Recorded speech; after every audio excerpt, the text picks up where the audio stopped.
द्वितीय वंशावली अध्याय 31।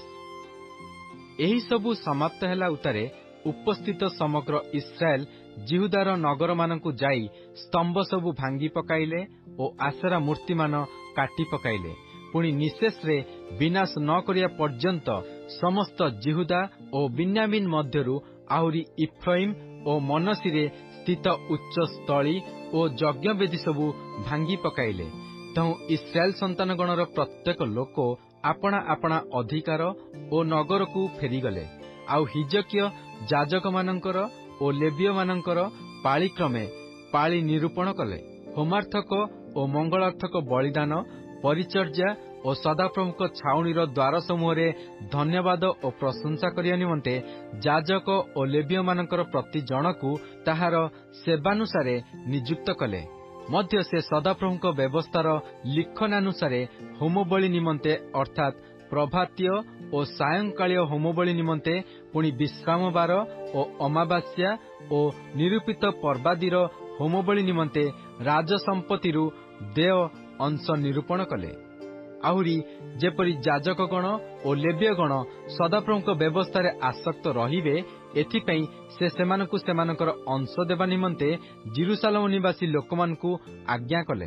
पुणी एही आज्ञा घोषित हेबा क्षणे इस्राएल संतानगण प्रचुर रूपे प्रथम जात शस्य द्राक्षारस ओ तैल ओ मधु ओ क्षेत्रोत्पन्न सकल द्रव्य आनिले। आउ सेमाने प्रचुर रूपे सकल द्रव्यर दशमांश आनिले।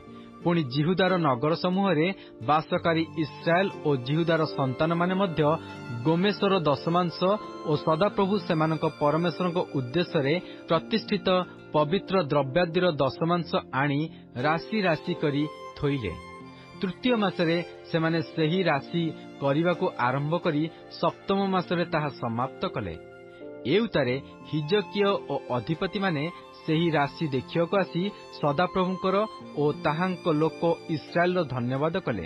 ସେତେବେଳେ ହିଜକିୟ ସେହି ସକଳ ରାଶି ବିଷୟରେ ଯାଜକ ଓ ଲେବୀୟମାନଙ୍କୁ ପଚାରନ୍ତେ ସାଦକ ବଂଶୀୟ ପ୍ରଧାନ ଯାଜକ ଅସର୍ୟ ତାଙ୍କୁ ଉତ୍ତର କରି କହିଲା, ଲୋକମାନେ ସଦାପ୍ରଭୁଙ୍କ ଗୃହକୁ ଉପହାର ଆଣିବା ପାଇଁ ଆରମ୍ଭ କରିବା ସମୟଠାରୁ ଆମ୍ଭେମାନେ ଭୋଜନ କରିଅଛୁ ଓ ତୃପ୍ତ ହୋଇଅଛୁ ଓ ପ୍ରଚୁର ଅବଶିଷ୍ଟ ରଖିଅଛୁ।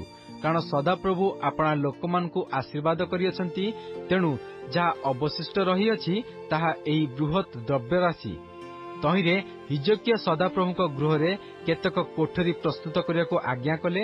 ତହୁଁ ସେମାନେ ତାହା ପ୍ରସ୍ତୁତ କଲେ। ଏ ଉତ୍ତାରେ ଲୋକମାନେ ବିଶ୍ୱସ୍ତ ରୂପେ ଉପହାର ଓ ଦଶମାଂଶ ଓ ପବିତ୍ରୀକୃତ ଦ୍ରବ୍ୟ ଆଣିଲେ। ଆଉ ତହିଁ ଉପରେ ଲେବୀୟ କନାନୀୟ ଅଧ୍ୟକ୍ଷ ଥିଲା ଓ ତାହାର ଭାଇ ସିମି ଦ୍ୱିତୀୟ ଥିଲା। ପୁଣି ଜିହିଏଲ ଓ ଅସସ୍ୟ ଓ ନହତ ଓ ଅସାହେଲ ଓ ଜିରେମତ ଓ ଯୋସାବଦ ଓ ଇଲିଏଲ ଓ ଜିସ୍ମଖିୟ ଓ ମାହତ ଓ ବନାୟ ଏମାନେ ହିଜକିୟ ରାଜାଙ୍କର ଓ ପରମେଶ୍ୱରଙ୍କ ଗୃହାଧ୍ୟକ୍ଷ ଅସର୍ୟର ନିଯୁକ୍ତି ଦ୍ୱାରା କନାନୀୟ ଓ ତାହାର ଭ୍ରାତା ସିମିର ହସ୍ତାଧୀନରେ କାର୍ଯ୍ୟଶାସକ ଥିଲେ। ଆଉ ଲେବୀୟ ଜିସ୍ମାର ପୁତ୍ର କୋରି ଯେ ପୂର୍ବ ଦିଗ ଦ୍ୱାରପାଳ ଥିଲା, ସେ ସଦାପ୍ରଭୁଙ୍କ ଉଦ୍ଦେଶ୍ୟରେ ଉପହାର ଓ ମହାପବିତ୍ର ବସ୍ତୁ ବିତରଣ କରିବା ପାଇଁ ପରମେଶ୍ୱରଙ୍କ ଉଦ୍ଦେଶ୍ୟରେ ସ୍ୱଚ୍ଛାଦତ ଉପହାର ଉପରେ ନିଯୁକ୍ତ ହେଲା। ପୁଣି ତାହାର ଅଧୀନରେ ଏଦନ ଓ ମିନ୍ୟାମିନ ଓ ଜେସୁୟ ଓ ସମୟ ଓ ଅମରିୟ ଓ ସଖନୀୟ ଏମାନେ ଯାଜକମାନଙ୍କ ନାନା ନଗରରେ ଆପଣାମାନଙ୍କର ସାନ ବଡ଼ ଭାଇମାନଙ୍କୁ ପାଳି ଅନୁସାରେ ଦେବା ପାଇଁ ଆପଣା ଆପଣା ନିରୂପିତ ପଦରେ ରହିଲେ। ସେମାନଙ୍କ ଛଡ଼ା ଯେଉଁମାନେ ପ୍ରତିଦିନର କର୍ତ୍ତବ୍ୟତର ପ୍ରୟୋଜନ ଅନୁସାରେ ପାଳିକ୍ରମେ ଆପଣା ଆପଣା ରକ୍ଷଣୀୟ ସେବା ନିମନ୍ତେ ସଦାପ୍ରଭୁଙ୍କ ଗୃହରେ ପ୍ରବେଶ କଲେ, ଏପରି 3 ବର୍ଷ ଓ ତତୋଧିକ ବୟସ୍କ ପୁରୁଷ ବଂଶାବଳୀ କ୍ରମେ ଗଣିତ ହୋଇଥିଲେ। ଆଉ ଆପଣା ଆପଣା ପିତୃବଂଶାନୁସାରେ ଯାଜକମାନେ, ପୁଣି 20 ବର୍ଷ ଓ ତତୋଧିକ ବୟସ୍କ ଲେବୀୟମାନେ ବଂଶାନୁକ୍ରମେ ସେମାନଙ୍କ ରକ୍ଷଣୀୟ ଓ ପାଳି ଅନୁସାରେ ଗଣିତ ହୋଇଥିଲେ। ପୁଣି ସମଗ୍ର ସମାଜ ମଧ୍ୟରେ ଲୋକମାନଙ୍କର ଶିଶୁ ଭାର୍ଯ୍ୟା ଓ ପୁତ୍ର କନ୍ୟାମାନେ ବଂଶାବଳୀ କ୍ରମେ ଗଣିତ ହୋଇଥିଲେ। କାରଣ ସେମାନେ ଆପଣା ଆପଣା ନିରୂପିତ କାର୍ଯ୍ୟରେ ପବିତ୍ରତାରେ ଆପଣାମାନଙ୍କୁ ପବିତ୍ର କଲେ।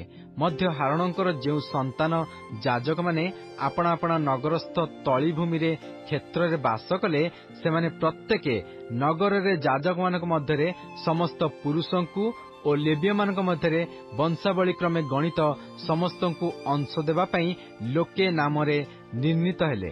ହିଜକିୟ ଜିହୁଦାର ସର୍ବତ୍ର ଏ ପ୍ରକାର କଲେ। ପୁଣି ସଦାପ୍ରଭୁ ଆପଣା ପରମେଶ୍ୱରଙ୍କ ଦୃଷ୍ଟିରେ ଉତ୍ତମ ଓ ଯଥାର୍ଥ ଓ ବିଶ୍ୱସ୍ତତାର କର୍ମ କଲେ। ଆଉ ସେ ଆପଣା ପରମେଶ୍ୱରଙ୍କର ଅନ୍ୱେଷଣ କରିବା ନିମନ୍ତେ ପରମେଶ୍ୱରଙ୍କ ଗୃହର ସେବା କାର୍ଯ୍ୟ, ପୁଣି ବ୍ୟବସ୍ଥା ଓ ଆଜ୍ଞା ସମ୍ବନ୍ଧରେ ଯେ କାର୍ଯ୍ୟ ଆରମ୍ଭ କଲେ, ତାହା ସବୁ ଆପଣା ସର୍ବାନ୍ତଃକରଣ ସହିତ କରି କୃତକାର୍ଯ୍ୟ ହେଲେ।